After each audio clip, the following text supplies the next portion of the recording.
আমরা বাগান থেকে কিন্তু অনেকটাই মানসিক শান্তি পাই। মানসিক শান্তির জন্যই কিন্তু আমরা বাগান করি। কিন্তু এই মানসিক শান্তির সাথে সাথে আমাদের কিন্তু কিছু মানসিক অশান্তিও জুটে যায়। যেমন এই সামনেই শীত আসছে, তো শীতের জন্য প্রচুর গাছ বসাতে হবে। এর জন্য মাটি কোথায় পাই? এই যে মানসিক অশান্তি, মাটি গাছগুলো বসানোর জন্য তাদের টব বা গ্রো ব্যাগ যেটাই বলো সেগুলো জোগাড় করতে হবে। সবথেকে বেশি বড় সমস্যা হলো মাটি। এই শীতের গাছের জন্য প্রচুর মাটির প্রয়োজন। এই মাটি কোথা থেকে পাবো?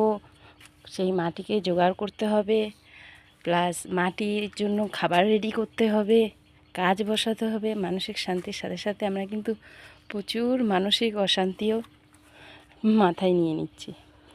ঠিক বললাম না বন্ধুরা?